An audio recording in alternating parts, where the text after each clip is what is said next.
Hi, folks, and welcome to Awesome Chat Live, the weekly show where we talk with interesting people about whatever comes up. Today we have the beautiful and lovely Miss Diana Rose, and as she's coming in, her new book is getting ready to come out pretty soon. It's called Forbidden Love. It's her first book. I'm sure she's very excited about that. Let's see, did she get in yet? Hey, Hi, you have made it through. How are you? yeah, good. Yeah, you look gorgeous. You. I actually just got my hair done for today. Wow, it looks really nice. Thank you. So Diana, are you ready for the nice having a fun awesome chat? Of course. Wonderful. Well, let's start off. What is your go-to junk food?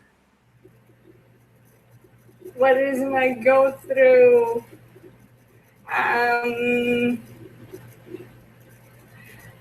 um, I'm not sure how to answer that. I guess it would have to be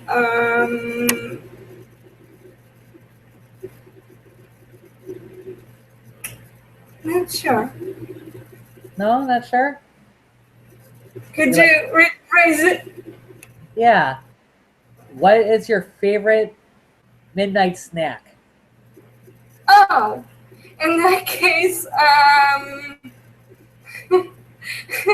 cookies. Um, I'm a very cookie-like person. Yeah. Yeah. So, what what is the best advice anyone's ever given you? Um, Best advice would be keep writing and write what you know. That's always good advice. And so, what brought you to this project? To Forbidden Love. Yes. Well, Forbidden Love is kind of a story that I created from my own life experience.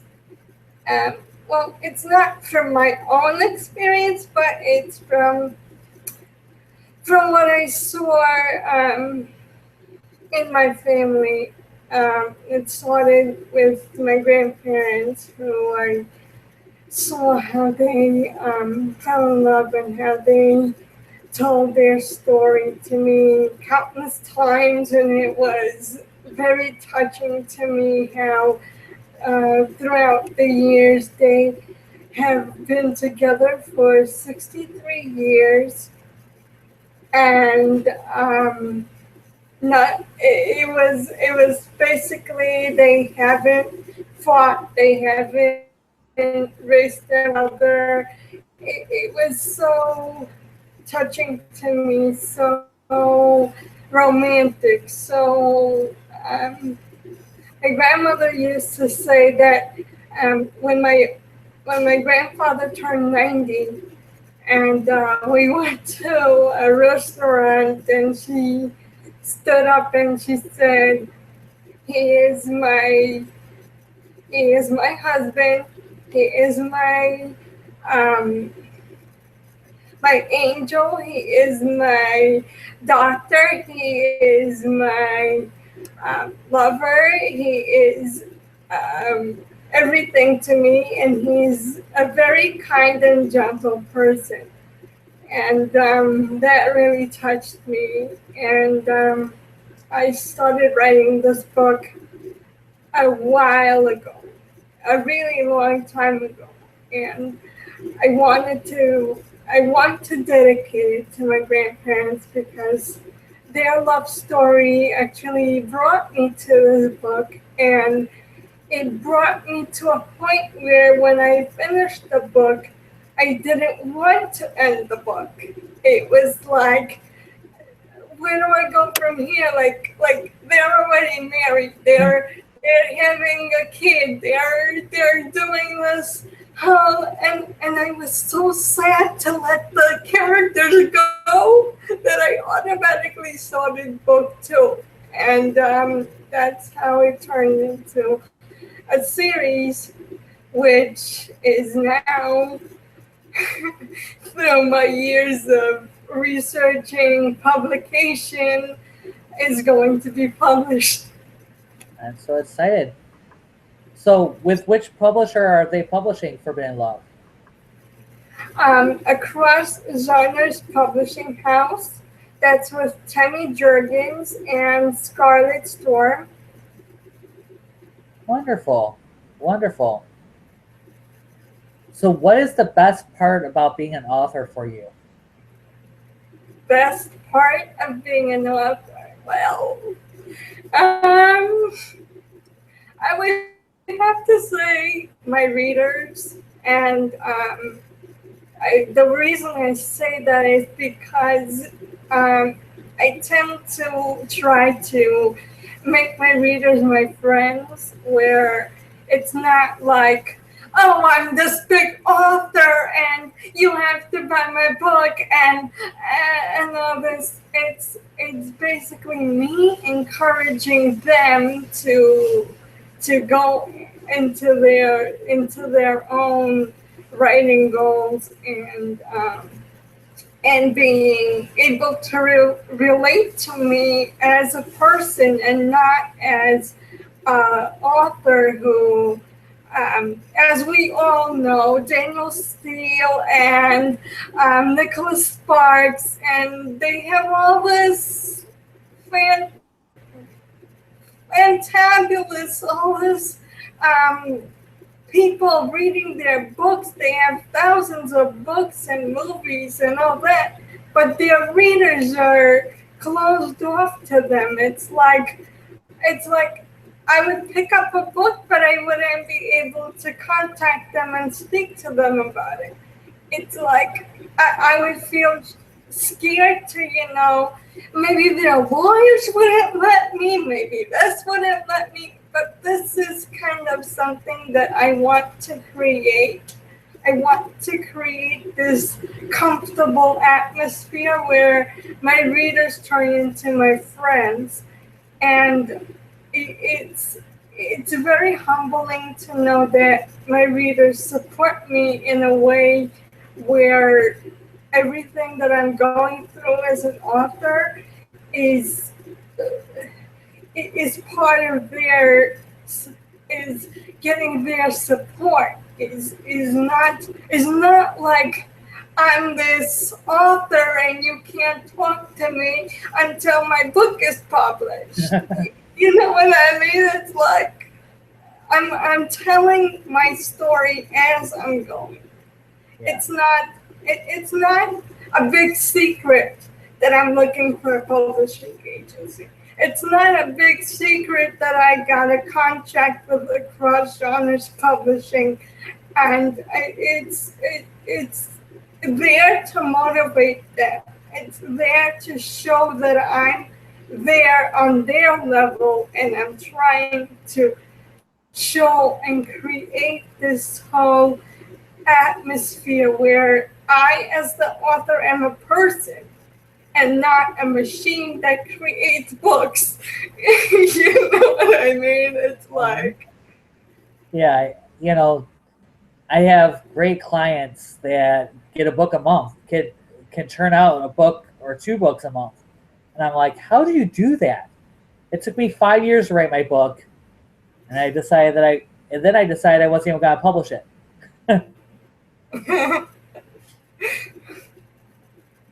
So I know that you live in New York. What's your favorite part about being in New York?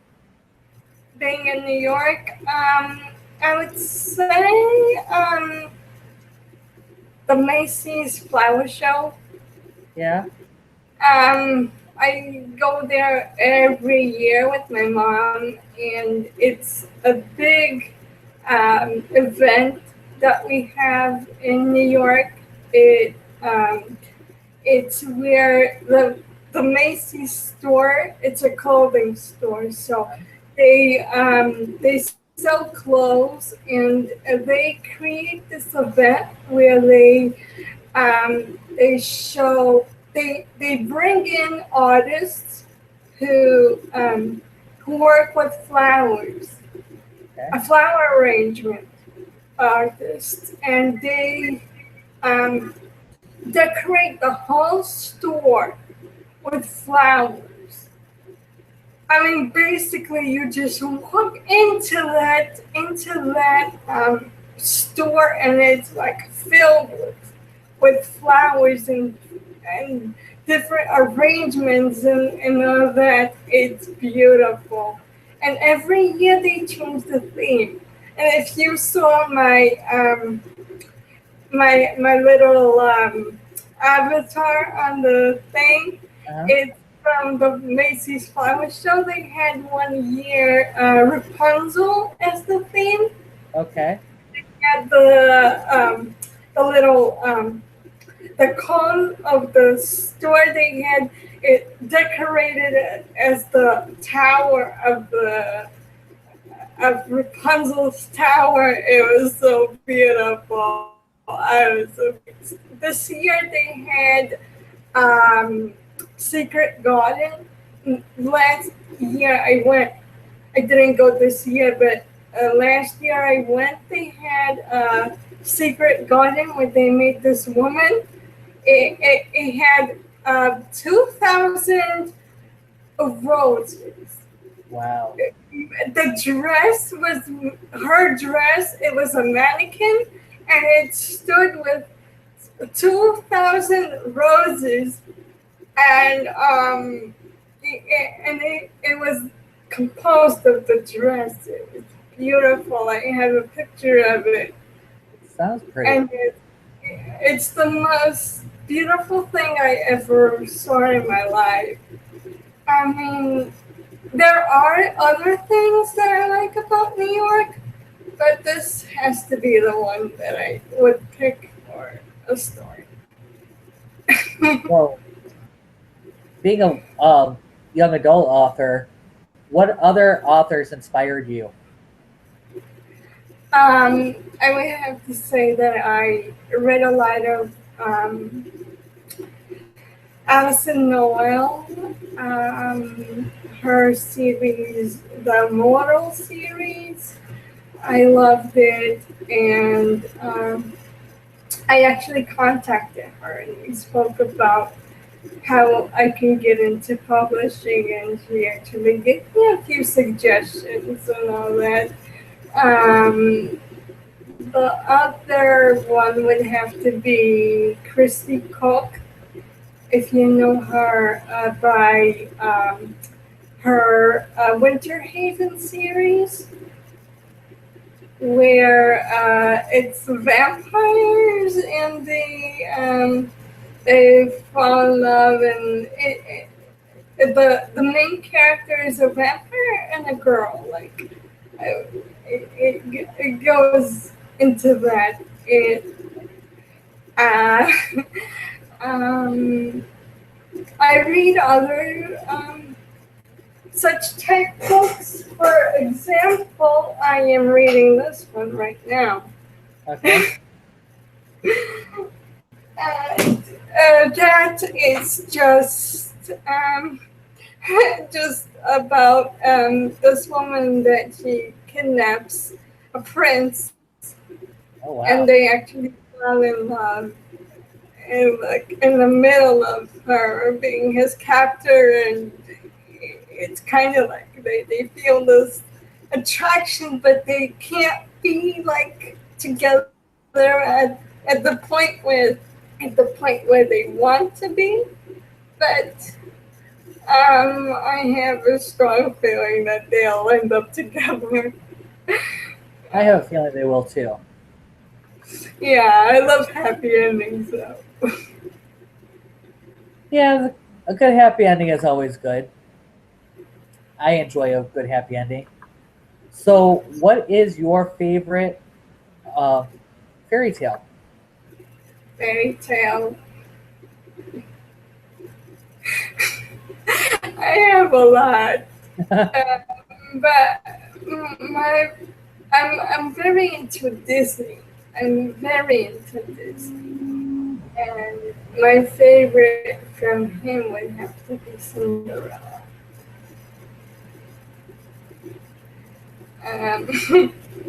Well, it's kind of my personal favorite. I watched the movie like 10,000 times when I was little. My mom would have to play that tape over and over and over. And then she's like, "Aren't you getting sick of Cinderella yet?"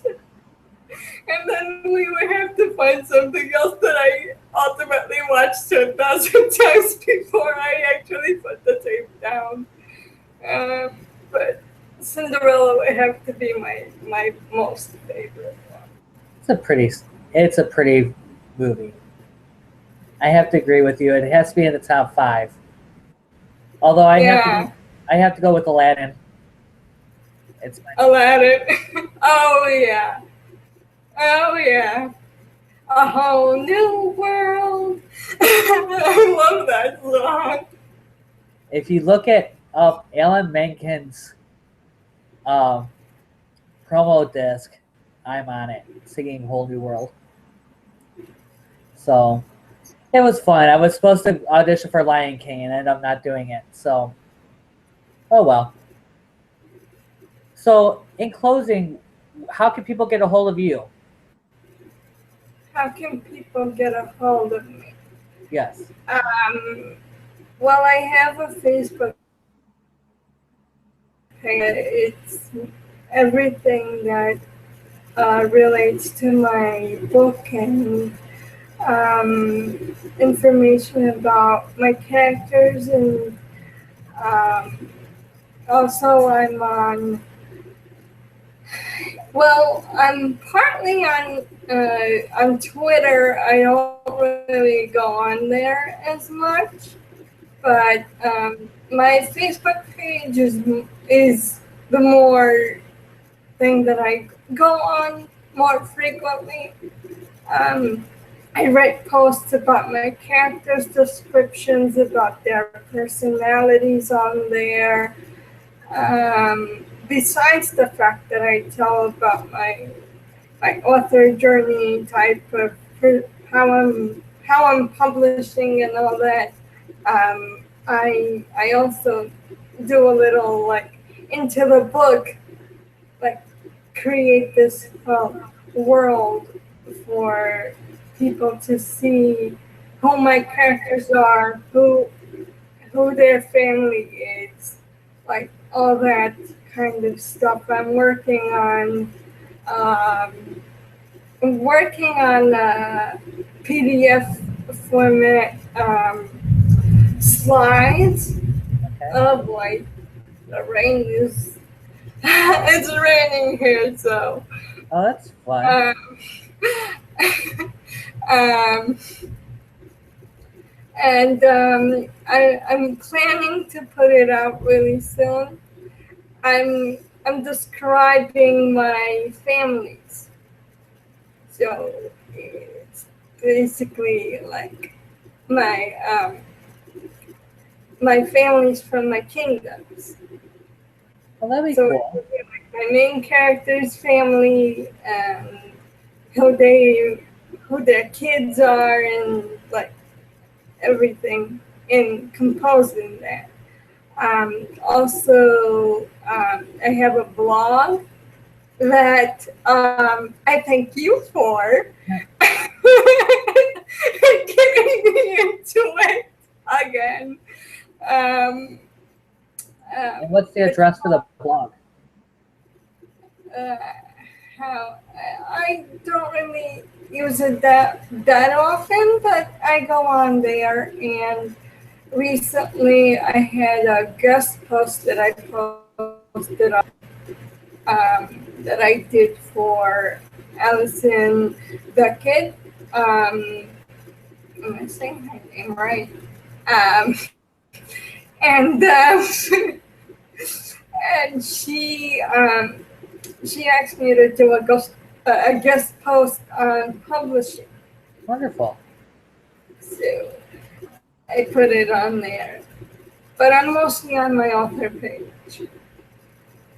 That's cool. So Emails are always good. So the easiest way to get a hold of you is on your Facebook page at facebook.com/Diana Rose. Romance, it's one word. So, Diana Rose Romance. Awesome. Yeah. I will make sure that that's linked up below. And I really want to thank you for chatting with us today.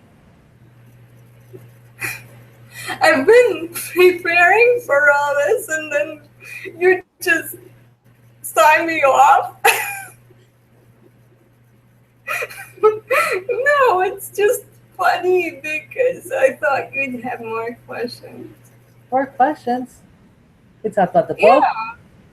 What would you like I to mean, talk I listened to your other Google chats, like a few of them last night, and it was like totally like not so short. Actually, the one with Ryan was shorter. My last one with Ryan, I've been trying to keep them about 20 minutes. People start losing interest after 20 Yeah, minutes. I understand that. I just thought you'd have like a few more questions before you sign off. Well, one of the things I normally ask is would be something like, what do you think happens when you die?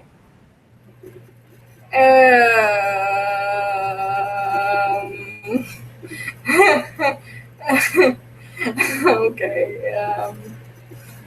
That's really not something that I want to go into because my grandmother died almost 8 years ago. Sorry to hear that. November's gonna be 8 years, and I don't really want to go into that question because it really does make me sad to think about it. Because I'd rather think about life, and I'd rather think about what I want to do, rather than thinking about what happens after. Yeah. The fact that I did everything, and you know what I mean? I do. So, what would be your perfect first date? Perfect first date. I haven't had one of those in years. Uh-huh. So, yeah.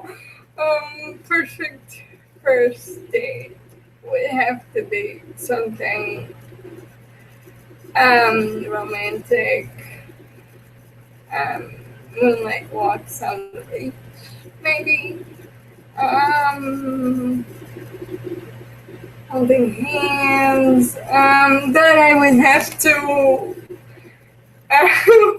I've been creating perfect first dates in my head since I could even think about boys, but I haven't had a perfect first date in years. And in fact, I'm single, so yeah, that helps. Put the guys out there.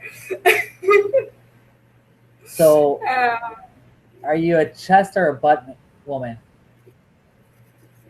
Do you like a guy with lots of muscles? Or one with a nice ass? I would have to prefer the perfect guy.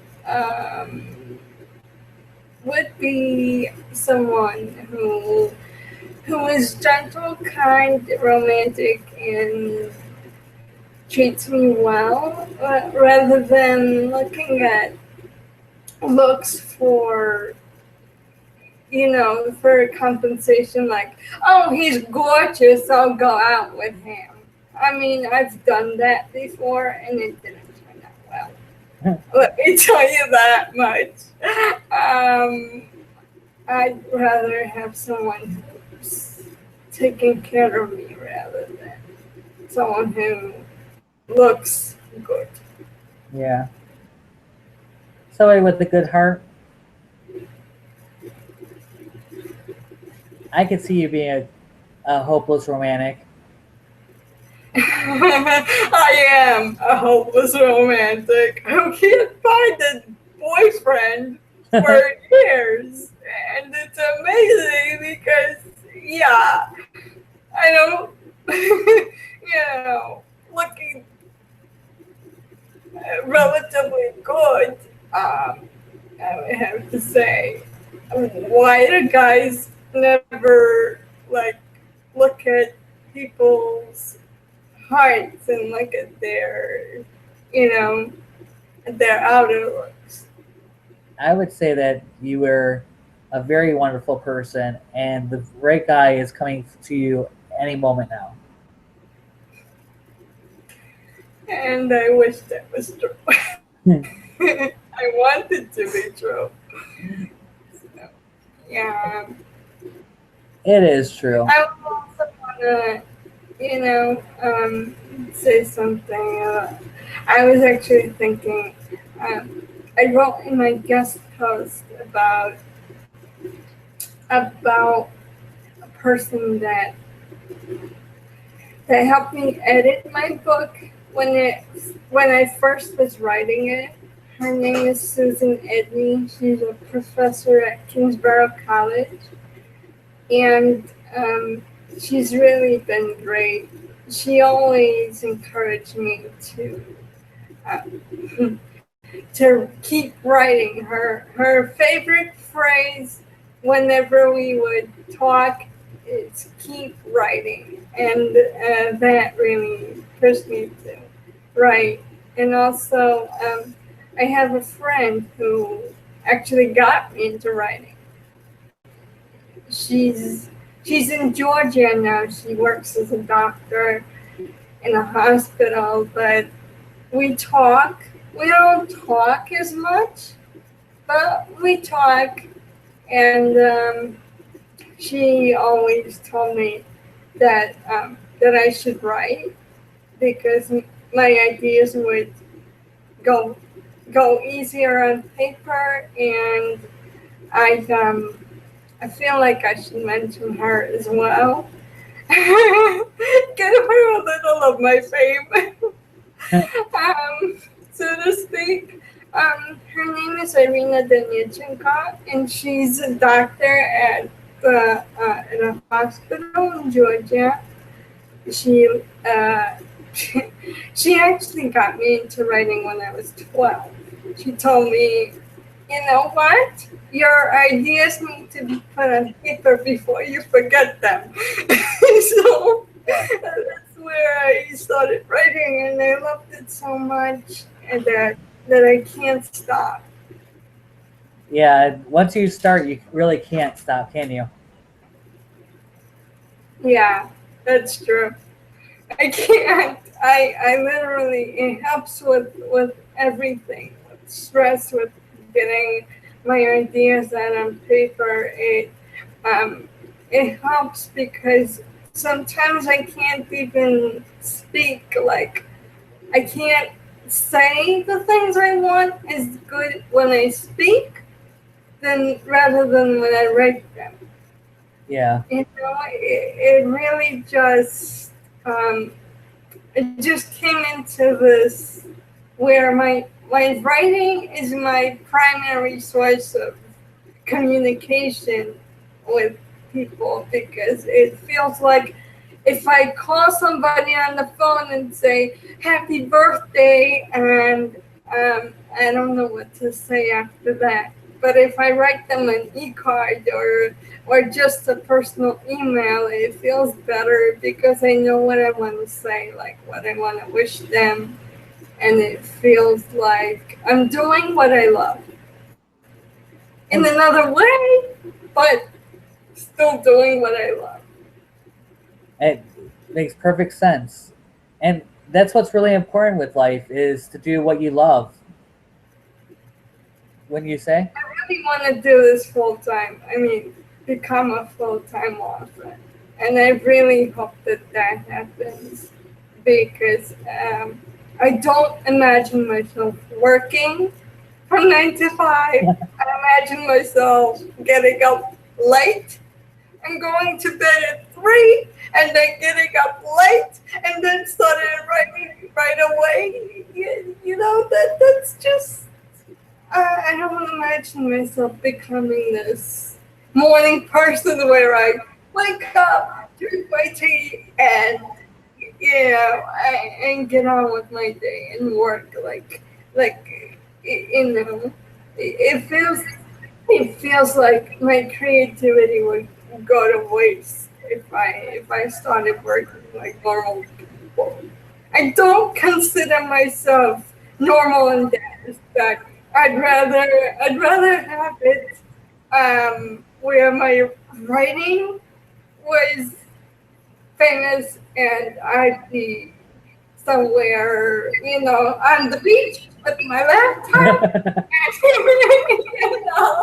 Like you see in movies where writers were on the beach or on the balcony up there, like Paris home, and have three homes in every coast, and that's a dream for me. So what is your dream vacation? My dream vacation Yeah. have to be, I don't know, somewhere exotic, like, I don't know, Paris. I've always wanted to go to Paris. I've always wanted to go to other places um, like Italy. Um, I've seen Italy in movies. I've seen France in movies, but it's different you know when you come there and when you see it on a TV screen. Like, it feels like you're actually there. Yeah. Like with my book as well, I want to create this world so that actually feel like they're there instead of like reading a book and it's just words on the page where you could close your eyes and you'd be anywhere in the universe. And Well, I can tell you, I did read the first chapter. I did read the first chapter of your book, and it was very good. It was very good. It was very immersive. When did you read that first chapter? Back when when we were with the same publishing company. Oh, when we were with Cool Beans together, right? Exactly. So. Oh, wow! What'd you think of it? Oh my God! I have to ask that. What'd you think of my first chapter? It was very good. It was very good. I'm looking forward to it coming out. Oh my God! You are gonna love it. I mean, I'm doing edits, and my editor, Rebecca Goff, she loves it. Wonderful. She actually, I actually added in some stuff into the first chapter. Like it actually pulls the story together, and it feels like it's real. It feels like the characters are more real than when you saw it. It was maybe it was as good as it is, but it's better now. I think it would have to be better because editing always makes it better. Always makes it better.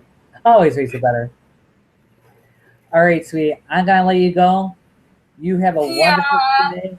I'll speak to you again, and I'm forward to it. Thank you for having me.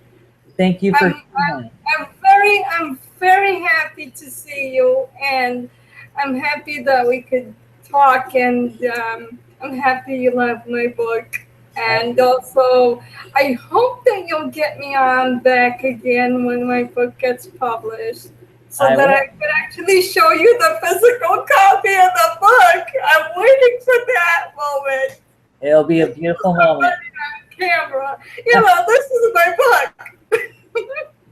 Sounds perfect to me. You have a wonderful night. I'll talk to you soon.